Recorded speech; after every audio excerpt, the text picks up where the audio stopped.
intanto vi ringrazio di essere qui a questo incontro speciale dove parliamo di colonne sonore e parliamo di film di genere.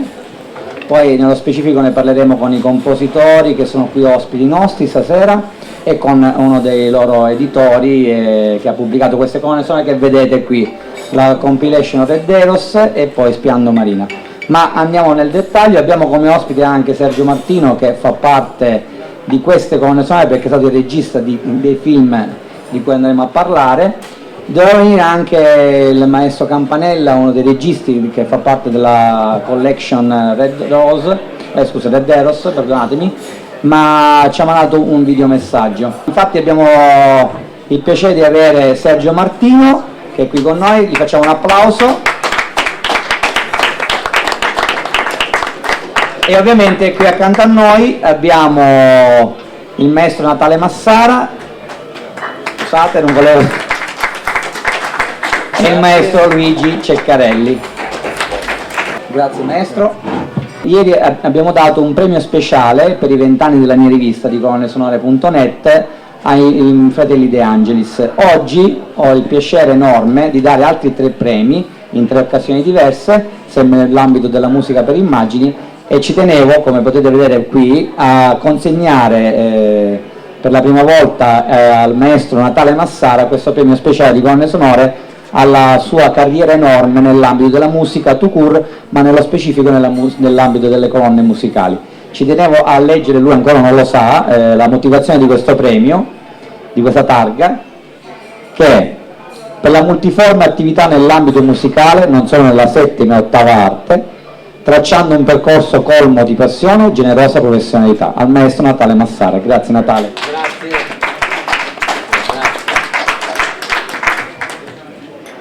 Allora, io sono molto emozionato, devo essere sincero, intanto facciamo vedere anche un po' di immagini, perché ho veramente il tempio della musica per immagine e del cinema. E non chiamo cinema di genere, chiamo proprio cinema, con la C maiuscola. Ora, nello specifico abbiamo anche Andrea Natale, che è l'editore di queste splendide colonne sonore che vedete qui, che anche lui è un archeologo della colonna sonora, perché veramente sono quelli che vanno a scovare e vanno a scoprire veramente degli scrigni preziosi. Ci tenevo però, prima di dare la parola al maestro Martino e a Massara e a Ceccarelli, andando nello specifico in Red Eros e Spiando Marina, come vedete alle spalle, doveva esserci il maestro Campanella, che però non è potuto essere con noi per motivi di lavoro, ma ci ha lasciato un messaggio che vi faccio ascoltare. Amici di Bergamo, buonasera a tutti. Sarei dovuto essere lì da voi per l'evento Cinema Accord. Purtroppo impegni di lavoro mi hanno trattenuto a Roma. Innanzitutto comunque ringrazio gli organizzatori per avermi invitato e poi ringrazio l'amico discografico Andrea Natale per aver pubblicato il CD Red Eros, che contiene una selezione di brani tratti dalle colonne sonore dei miei 2 thriller erotici Bugie Rose e Cattive Inclinazioni, oltre che una selezione di brani tratti da Graffiante Desiderio di Sergio Martino. Un regista che stimo tantissimo e che ha fatto tanti gialli, soprattutto negli anni 70, che io non me ne perdevo uno. Ricordo in particolare Tutti i colori nel buio e La coda dello scorpione, 2 autentici capolavori nel loro genere. Però, ripeto, sarà per un'altra volta. Intanto mando un pensiero bellissimo per il grande Natale Massara, che è l'autore delle colonne sonore di Bugie Rosse e Cattive Inclinazioni. Devo dire è una persona stupenda, un grandissimo professionista, un vero e proprio gentleman, oltre che un genio, posso dirlo così senza minimamente esagerare. Lui è un genio della musica e con lui mi sono trovato benissimo, abbiamo fatto delle cose belle insieme, ci siamo sempre capiti al volo, ci siamo rispettati, insomma un rapporto perfetto. Naturalmente anche con lui ci saranno altre occasioni per rivederci, per incontrarci. Adesso non voglio dilungarmi oltre, vi mando un grande abbraccio a tutti e vi auguro una buona serata anche senza di me. Ciao ciao. Intanto diamo la parola ad Andrea Natale, così ci racconta un po' questi progetti e poi ad uno parleranno i protagonisti. Grazie. Allora, grazie a tutti per la partecipazione, grazie naturalmente anche a questi ospiti incredibili, perché anch'io, come ha detto Massimo, insomma, mi sento una pulce in mezzo a questa botta di artisti e di grandi personaggi, dei quali sono anzitutto un fan, posso dire, per cui il mio lavoro in questo caso è di produttore, però nasco come un fan del cinema di Sergio Martino, che ho scoperto quando ero ventenne, con i primi film western e poi i thriller, e oggi sono qui in veste di produttore, ma comunque sempre di fan dei suoi film, per cui lo ringrazio anche di questo incontro speciale che non avrei mai immaginato. E poi è bello che è anche una reunion, perché credo che Sergio con Natale, con Luigi non si trovano un po', quindi abbiamo una sorta di carambata, caramba che sorpresa. Come è nato? Allora, vengo subito al dunque per non rubare chiaramente spazio agli ospiti. L'idea di realizzare Rederos contiene una selezione di colonne sonore composte da Natale per Graffiante Desiderio, che è un film diretto da Sergio, e per 2 film diretti da Campanella, che è il regista che appunto ci ha mandato il saluto, e che sono Bugie Rosse e Cattive Inclinazioni. Allora, Graffiante Desiderio era già uscito in una versione promozionale dalla Warner Chappell con musiche di Massara, e quindi era, diciamo, semi-inedito, inedito sul mercato discografico. E quindi io ho fatto una selezione di alcuni brani insieme a Natale e li abbiamo inseriti in questa compilation. Quindi a livello discografico ufficialmente è la prima volta. Mentre Spiando Marina è totalmente inedito, non è mai uscito discograficamente, e quindi con Luigi l'ho contattato. Come nasce un'operazione del genere? Natale lo conosco da anni, quindi ci conoscevamo, era già... Luigi in realtà no, ci siamo conosciuti pochi mesi fa in realtà.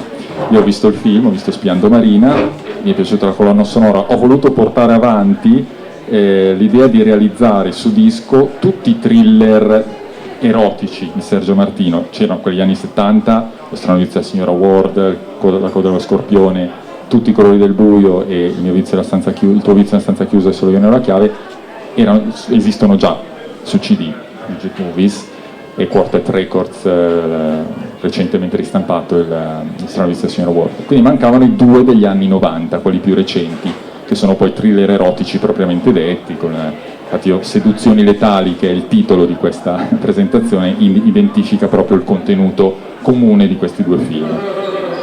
E quindi ho pensato di completare le pubblicazioni della discografia dei thriller erotici con Graffiante Desiderio e anche Spiando Marina, che era l'ultimo che mancava.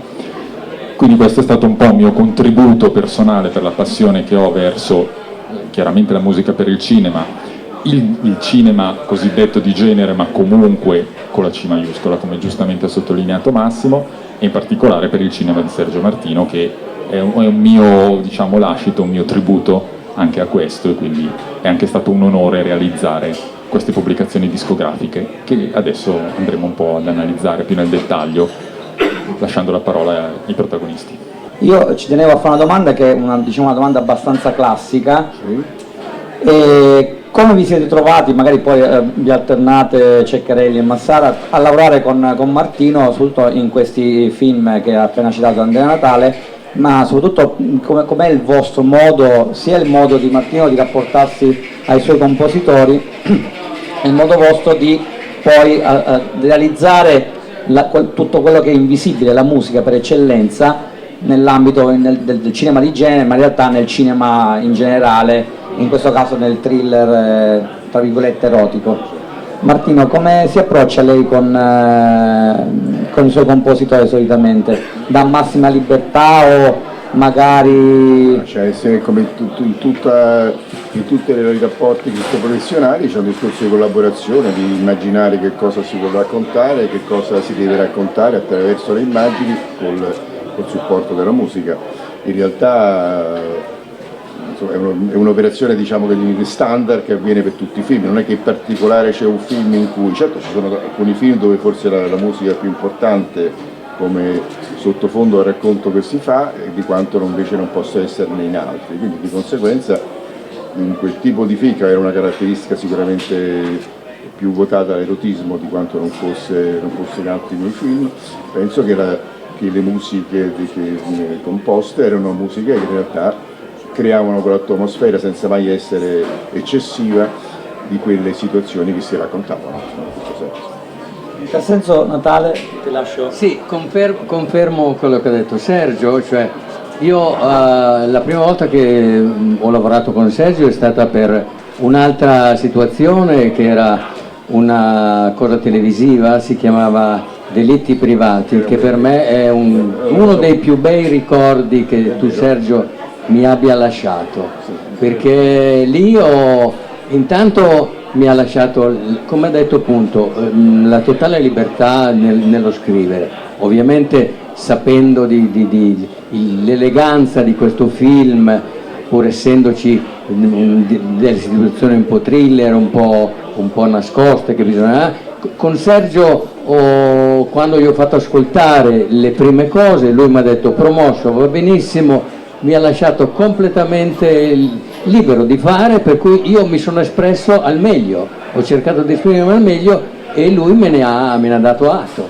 E questa è la cosa più bella. In effetti i diritti privati è uno dei lavori di cui sono contento di aver fatto, per una serie di circostanze che sono incredibili. Quell'anno fu la fiction che ebbe la più audience più alta, ma per le cose politiche che governano quasi sempre i meccanismi del cinema, soprattutto quello televisivo, cambiò la dirigenza e non è stato mai fatto un seguito, che sarebbe stato normale, perché quegli ascolti di quell'anno furono notevolissimi, intorno ai 10-11 milioni di spettatori. E insomma, dico, io ci ricevevo a casa telefonate, dimmi chi è la colpevole, o il colpevole, non lo dicevo. E appunto, quello che diceva Sergio mi hai svelato adesso una cosa che io mi sono sempre chiesto. La politica è sempre determinante, soprattutto televisivamente, cioè, esce un partito, avere un altro al governo, credo che anche adesso, tutte le facce nuove che ci sono in televisione non le ho mai viste. Cambiano i temi ma non cambia nulla. Perché c'è una valutazione, non so, io non so se in altri paesi del mondo avviene quanto avviene in Italia, quindi non ho idea, però mi sembra che sia un fatto che non si guarda tutto il rispetto dei nuovi personaggi che frequentano la televisione. Dico, mi sembra che certe volte alcune immagini di personaggi a cui ci si era più affezionati, perché poi la televisione crea anche questo rapporto quasi di un appuntamento a una certa ora con una faccia nota, soprattutto per insomma, le persone che stanno in casa. Io, essendo un super anziano, spesso volentieri fruisco di questo tipo di interessi, ci sono delle trasmissioni, adesso con delle facce nuove mi trovo, non dico spaesato, però devo fare una conoscenza più approfondita. Certo. Comunque. Senti, Prego. Luigi. E poi si debba dare spazio alle nuove generazioni, è indubbio, però quello è fatto generazionale, non è, tra coetanei non lo so, comunque non voglio aprire un discorso che per me non mi riguarda più. Sì, allora, con Sergio, la direi in un altro modo, la nostra amicizia con Massara, che risale a 10 minuti fa, in 10 minuti siamo riusciti a essere d'accordo subito su una cosa, cioè è difficile lavorare così bene con un regista come con Sergio. Addirittura. Sì, te lo può confermare Natale, proprio perché ne parlavamo, c'è un ventaglio di possibilità nell'interfaccia, nel rapporto fra un regista e un musicista, e non sempre sono tutte idilliache. Sergio è un regista preparato e intelligente che capiva subito quello che tu gli proponevi e gli sapeva dire in maniera garbata quello che andava bene e quello che non andava bene. Conseguentemente, per quanto riguarda adesso Spiando Marina, io mi sono trovato benissimo.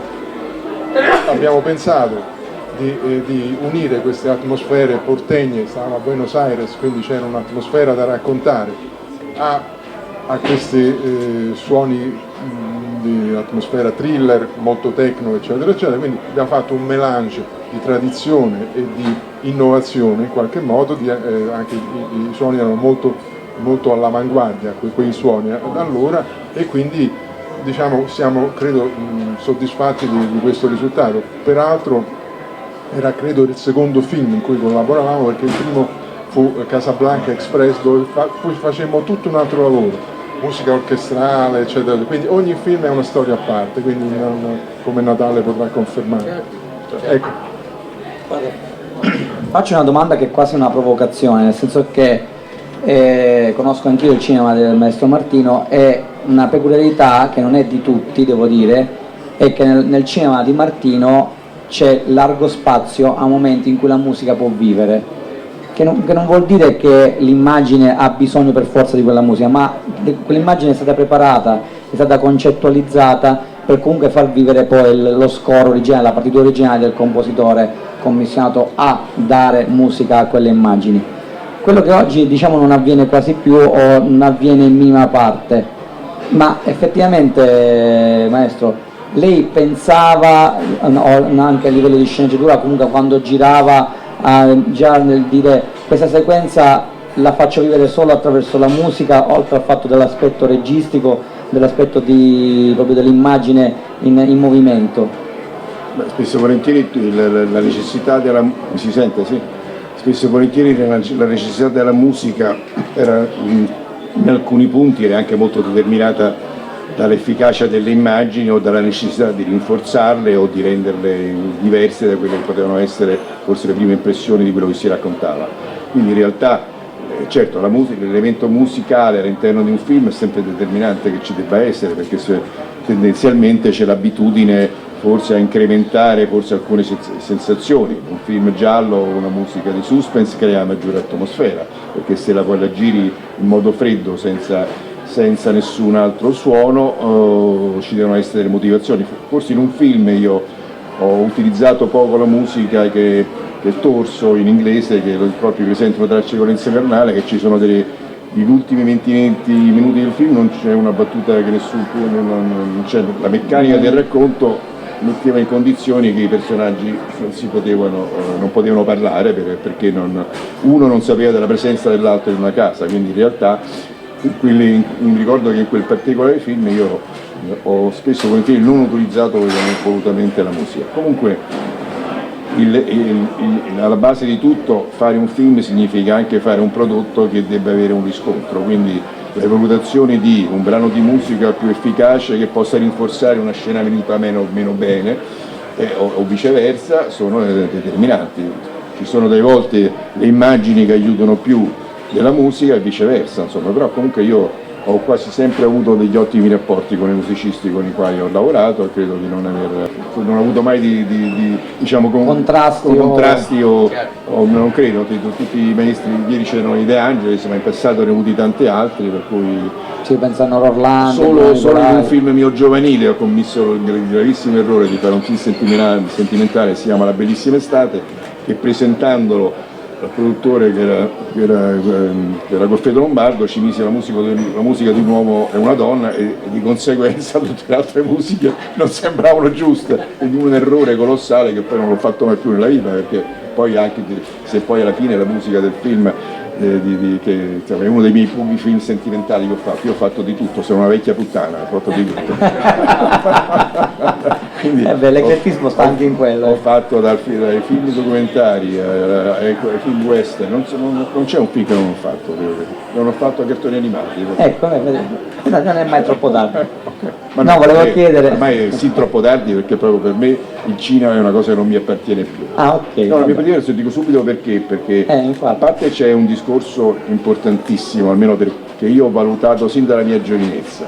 Io da ragazzo feci un film con un regista, ovviamente quelli un po' che avevano ancora quella tempra fascista, per cui dire motore, azione, sembrava dire e praticamente feci un film in cui di grandi masse eccetera, e questo regista girava in un modo obsoleto, cioè faceva il campo e controcampo, se dovevano arrivare delle masse, utilizzare più macchine da presa, 10 carri armati possono diventare 50, se lo fai tutto a teatrino uno li conta, sono 10 carri armati, per dire, e quindi noi giovani diciamo guarda questo vecchio rincoglionito che fa ancora il regista. Io ho sempre pensato di aver pensato quello per quell'ottimo regista che fino allora aveva fatto anche opere importanti, che sarebbe forse arrivato il momento che i giovani mi avrebbero potuto dire ma guarda quel vecchio rincoglionito. Quindi io sono esattamente, non solo per questo motivo, ma anche per i miei motivi familiari. Io nel 2013, dopo l'ultima esperienza di un film televisivo che andò anche molto bene, che si chiamava Il Paese delle piccole piogge, girato in Africa, ho deciso volutamente di non mettermi più dietro la macchina da presa. Penso di aver fatto molto bene, perché almeno così c'è qualcuno che rimpiange di non vedere più i miei film e c'è forse qualcuno che è molto grato per aver lasciato spazio alle nuove generazioni. Ma io volevo chiedere a Massara e a Ceccarelli, è vero che quando c'è un regista come Martino che vi dà lo spazio giusto, e allora a quel punto veramente la musica può vivere, ma può vivere in maniera intelligente, non che diventi solamente una sorta di tappeto o di blanda posizione giusto per dare un po' blando sottofondo, ecco. Sì. No, ma sicuramente, cioè, ad esempio nel caso che avevo citato prima di Delitti Privati, lì c'erano grandi spazi per cui potevi intanto orchestrale, ma proprio orchestrale tanto. Tra l'altro un ricordo che voglio, cioè una cosa che voglio ricordare, con Delitti Privati si chiuse alla fine della registrazione, forse Sergio tu non lo sai, l'Auditorium di Roma chiuse con l'Orchestra Sinfonica di Roma della RAI, che è citata ovviamente nel film, chiuse l'orchestra, finita, tutti licenziati, tutti a casa. Questa è una cosa gravissima, perché io ho avuto l'opportunità di farla con l'ultima possibilità che l'orchestra aveva. Ci siamo salutati, l'auditorium è diventato uno studio come altri 1000 che ce ne sono, oppure vanno fuori a farlo, e l'orchestra fa. Per cui io ho lavorato con l'Orchestra Nazionale della RAI, per cui al completo, per cui ho potuto scrivere quello che un compositore desidera, cioè io avevo a disposizione tutta l'orchestra, una grande orchestra, e libero, sapendo che Sergio mi aveva dato questa, cioè avevo capito che mi dava questa libertà, per cui io ho scritto dei pezzi che io credo importanti, ed erano importanti per questo film, differentemente nell'altro, invece nel Graffiante Desiderio era tutto un altro genere di musica, per cui mentre da una parte c'era della suspense, ma bella e buona, proprio bella grossa, e l'altro era chiaramente un film dove la musica non poteva essere neanche immaginata, tipo quell'altra che avevo fatto, per cui mi sono sforzato o adattato a cercare di fare una musica che fosse inerente a tutto quello che stava facendo, che Sergio aveva fatto, per cui alla visione che abbiamo fatto insieme ho capito dove avrei dovuto fare una cosa piuttosto di farne un'altra, ovviamente con le sue benedizioni eccetera. Sì, va bene qua, basta. Poi ci siamo ritrovati e è un rapporto che purtroppo, come ha detto lui, anche oggi non c'è più, perché ormai adesso è anche molto più facile fare musica, perché in realtà adesso si fanno con il salame, si prendono, si spezzano, eccetera. Allora ricordo all'inizio della mia carriera, che non ero un regista importante, come forse non lo sono mai stato, però avevo nelle sale di registrazione orchestre di 50-60 personaggi, e il maestro di musica, allora Bruno Nicolai, doveva andare a tempo per prendere quel sincrono che al momento corrispondesse con una certa immagine, e quindi di conseguenza spesso e volentieri per poterlo c'erano dei tempi incredibili di realizzazione. Oggi si allunga, si stringe, e si attacca tutto, è tutto fatto. C'è anche l'elettronica, insomma, che dobbiamo fare, c'è un'evoluzione che ha snellito. Io restavo sorpreso di avere, non so, poi c'erano anche gli scioperi degli orchestrali, mi ricordo, c'erano degli anni in cui iniziava la registrazione e doveva uscire il film, perché i film in quegli anni lì uscivano a frotte, e quindi c'è stava le date, e poi c'erano gli orchestrali che scioperavano, e quindi si bloccava tutto. Quindi sono stati anche anni quegli anni da un punto di vista sociale importanti. Adesso edulcorati dalla nostalgia ci siamo dimenticati, però quando io ho girato alcuni miei film a Milano polizieschi, archiedetti poliziotteschi che vengono un pochettino considerati meno importanti. C'erano state delle bombe. Io una volta ho fatto un'esplosione in una sequenza a Milano che ci è sfuggita di mano da parte del tecnico, e pochi giorni prima era successo l'uccisione davanti all'ingresso della polizia, che c'erano stati diversi morti, per dire. Quindi ricordo che sono stati anni in cui c'era, forse essendo giovani, forse molto meno coscienza di quel rischio che si poteva correre. Poi la mia educazione cinematografica è cambiata molto dopo, quando ho girato molti film negli Stati Uniti, dove c'è un'attenzione sacrosanta nei confronti della sicurezza e la mancanza diciamo, la possibilità di avere dei rischi. Quindi diciamo, credo che oggi il cinema di oggi è molto più facile di quanto non sia quello dei nostri tempi, perché prima il regista non vedeva quello che l'operatore girava, lo doveva andare in proiezione a vederlo. Adesso un regista può vedere quello che contemporaneamente fa l'operatore della macchina, e quindi può valutare se l'inquadratura poteva essere inquadrata un po' meglio o un po' meno. Allora era tutto un work in progress, forse c'era anche il piacere della scoperta dei vari momenti di quella realizzazione. La libertà, diciamo, creativa del compositore di musica, io ricordo andava un po', come dire, un po' rubata, nel senso che tante volte la musica veniva considerata all'inizio. Io ricordo quando iniziai a fare colonne sonore, mi raccontarono questo aneddoto che da un certo punto di vista può rendere l'idea. C'era questo produttore che si aggirava nella sala di registrazione della musica, e c'era il maestro che stava registrando, e il produttore nervoso va dal regista e dice: ma quella lì noi la paghiamo. Era una che suonava l'arpa, la quale avrebbe suonato quando doveva suonare, perché quello dice sì, quando certo la paghiamo, e dice no, perché io la sto a guardare. Quei tempi era molto vernacolare, Roma e il cinema era una cosa, la sto a guardare e 10 minuti che non fa una nota. E quindi questo, per dire, è un aneddoto. Io sono entrato, diciamo, in questo mondo che aveva anche queste caratteristiche, voglio dire, poi non era solo questo, però era anche questo.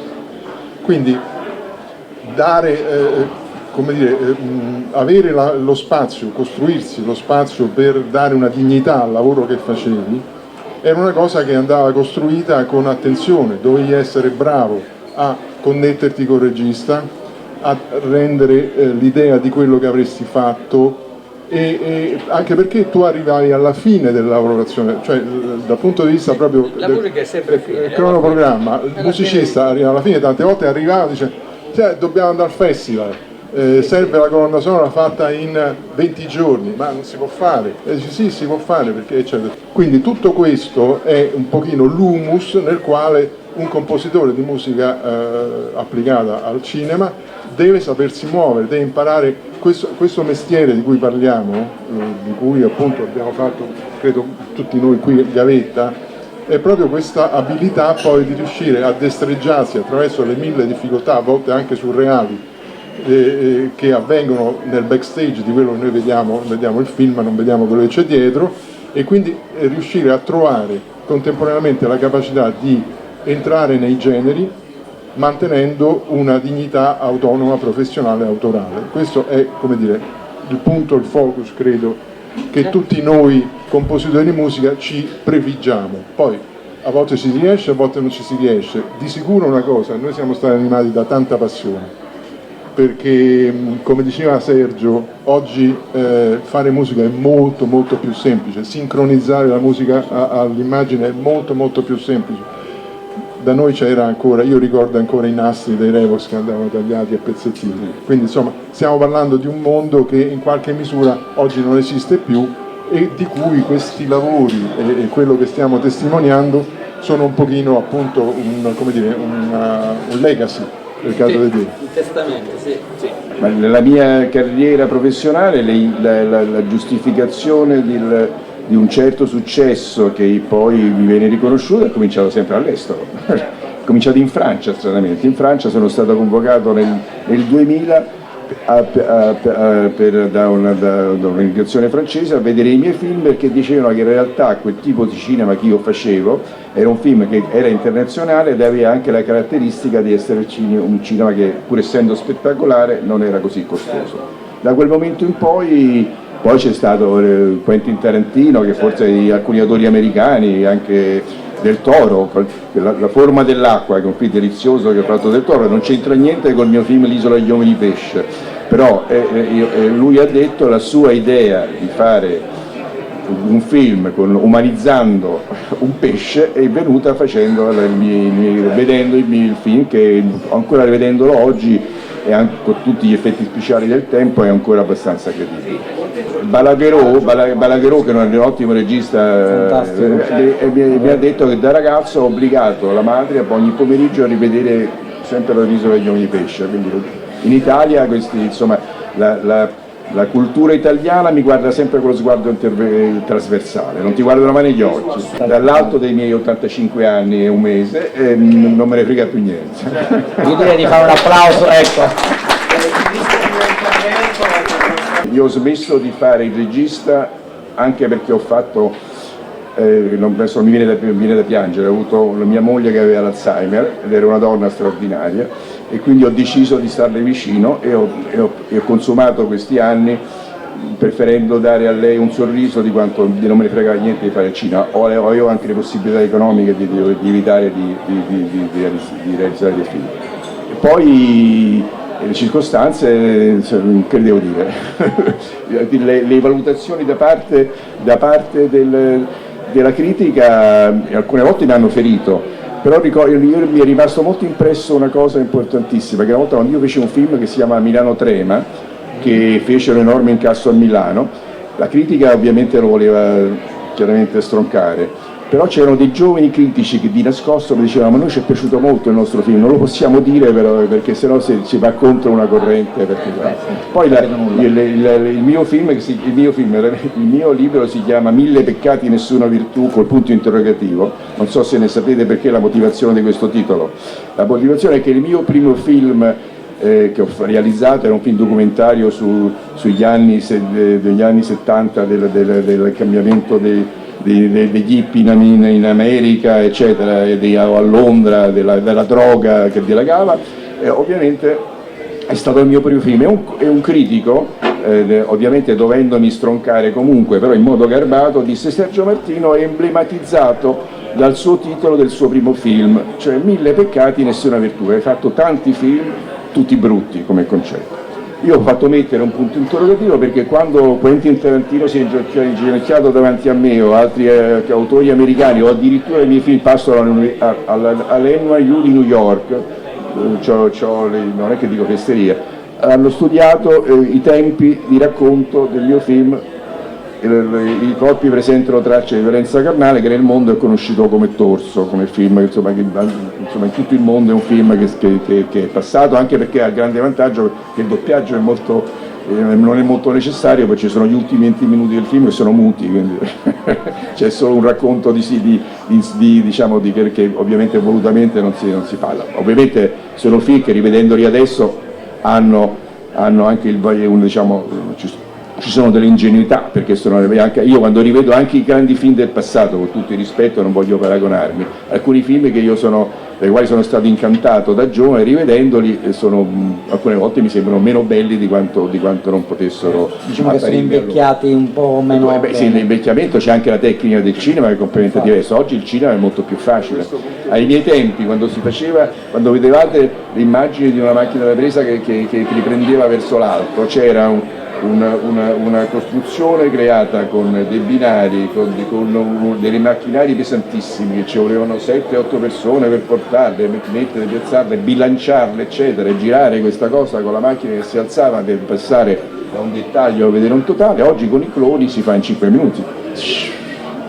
Poi il fascino del mio cinema della mia generazione, era che quando io giravo il film non vedevo subito nel monitor quello che succedeva, si andava a vedere in proiezione e forse tante volte ti rendevi conto che l'operatore aveva fatto degli errori, e quindi c'era anche il fascino della sorpresa nella sorpresa. Per risparmi economici si stampava in bianco e nero, perché il costo delle riprese in bianco e nero erano molto inferiori a quelle col colore, per cui c'era anche il fatto che vedevi il film in bianco e nero, addirittura spesso volentieri muto perché si registrava dopo, quindi quando poi il film diventava sonoro ed era tutto quanto, era un poco a poco vedere un parto di una adesso parto forse è una espressione non giusta perché è una cosa così sacra come far nascere un bambino, però era una situazione che c'era anche il piacere di scoprire a poco le emozioni che ti comunicavano l'immagine nella loro forma definitiva. Allora, prima di concludere questo incontro pieno di passione e di amore artigiano con la maiuscola per un gran cinema che c'è stato e che per fortuna abbiamo anche la fortuna, scusatemi la ridondanza, di poterlo vedere perché ce l'abbiamo attraverso diverse tipologie di formati, e ci tenevo intanto a ringraziare ancora una volta Ceccarelli, Massara, Martino e Andrea Natale, però ci tenevo a chiudere con una domanda che rivolgo ovviamente ai miei tre ospiti e anche ad Andrea, che ringrazio ancora una volta veramente per aver messo sul fisico, che ormai è sempre più raro, oggetto fisico. Io amo qualcosa si può toccare. Chiedo quasi in maniera provocatoria, ma c'è ancora una speranza per la musica per immagine e per il cinema oggi? O forse dopo un po' di queste pseudocritiche che abbiamo fatto, anche se veramente l'evoluzione poi si può essere anche evoluzione o involuzione, diciamo c'è un'evoluzione o un'involuzione secondo voi, sia nella musica per immagine che nel cinema? Sono pessimista perché purtroppo, come abbiamo detto, ormai il cinema, soprattutto il cinema di oggi, si fa coi click, noi lo chiamiamo click, cioè tutto quello, parlo per me personale, cioè, io prima ho detto a Sergio che per fare quel film per certe cose ho usato l'orchestra e l'ho fatta nel modo giusto, c'erano delle scene dove io con l'orchestra guidavo l'orchestra, la portavo all'emozione che avevo io in quello che avevo scritto. Oggi questo non succede più, è tutto cliccato, 1, 2, 3, 4, 5, 6, tagli il salamino, lì è lungo, tagli il salamino, lì è corto, per cui queste emozioni non ci sono più. Sia ben chiaro che ci sono dei capolavori di musiche che si sentono ancora oggi, soprattutto gli americani, forse perché sono stati i primi, non me ne voglia chiaramente Zimmer, è un colosso, per cui non sto parlando di Zimmer. Per le cose che vedo io oggi in Italia, vedo tanti salamini tagliati, io la vedo così, insomma, punto e basta. Scusatemi, sì, io mi sono ripromesso di accettare una sfida, mettiamola così. La nuova tecnologia porta un numero infinito di opportunità e di possibilità che da una parte possono ridurre appunto a un lavoro di salsamenteria, però io li uso. A questo punto mi sono detto, va bene, ci stanno delle nuove tecnologie, le voglio usare. E voglio usarle con il mio punto di vista per vedere cosa esce fuori. Ancora adesso quando compongo non mi sporco le mani, come posso dire. Non so se sto riuscendo a fare qualcosa di interessante o meno. Diciamo che è una sfida che accetto, pur riconoscendo che sottoscrivendo le parole di Natale completamente. Poi riguardo invece la cosa che ha detto interessante Sergio, è proprio dei film invecchiano meglio, dei film invecchiano male. E io penso che anche per il nostro lavoro, tante volte noi sentiamo, a me è successo anche a te, sentiamo delle nostre colonne sonore e detto, ma questa è invecchiata bene, cioè questa ha un senso ancora oggi, quest'altra no. Quindi poi queste iniziative di questi nostri ragazzi stanno qui a lasciare, diciamo così, anche agli altri la valutazione se queste cose sono invecchiate bene o sono invecchiate male. Infatti. Martino, hai una considerazione da fare? La verità sul cinema di oggi, che a differenza di quando lo facevo io, c'era un produttore che rischiava e un distributore che rischiava. Oggi il cinema è tutto assistito, perché in realtà ogni film che si fa è determinato da un fondo che lo Stato riconosce alla realizzazione del film, che ovviamente mette al sicuro e emblematicamente si può riconoscere una cosa. Ai miei tempi il film diceva: la distribuzione Titanos presenta il film prodotto dalla XXX e non usciva il titolo. Adesso prima che viene il titolo ci sono 18 banche, 18 regioni eccetera, per cui il costo del film in realtà è già coperto, quindi la volontà di fare un film che possa giungere al pubblico quando il produttore è già rientrato nella spesa con il provente che c'è, e qui in c'erano i produttori che prendono dei bagni spaventosi, sono un successo, oppure da un film non so, quelli di Leone che erano inizialmente considerati filmetti possono diventare dei film straordinari, perché la tecnica del film western creato in Italia, diciamo, poi sono stati fatti tanti surrogati, di cui l'ho fatti anche io, di quel tipo di cinema americano, però voglio dire che in realtà c'erano delle sorprese, quindi c'era dietro forse anche la posizione viscerale nei confronti di quel lavoro di farlo meglio. Ci sono dei produttori che avevano molta, in questo senso, molta capacità sanguigna di capire meglio forse di uno sceneggiatore o di un regista alcune situazioni, quindi in realtà credo che oggi ci sia questo fatto che, essendo il cinema in realtà aiutato dallo Stato, è un prodotto che ovviamente soddisfa forse l'autore molto che lo fa e qualche critico, la sala un po' di meno. Comunque non voglio dire, oggi nelle nuove generazioni ci sono tanti talenti, dico, poi ogni periodo ha i suoi momenti migliori, insomma. Comunque lunga vita al cinema. Certo. Ringraziamo Sergio Martino, Natale Massara, Luigi Ceccarelli, Andrea Natale, grazie ancora e lasciamo lo spazio al prossimo. Grazie.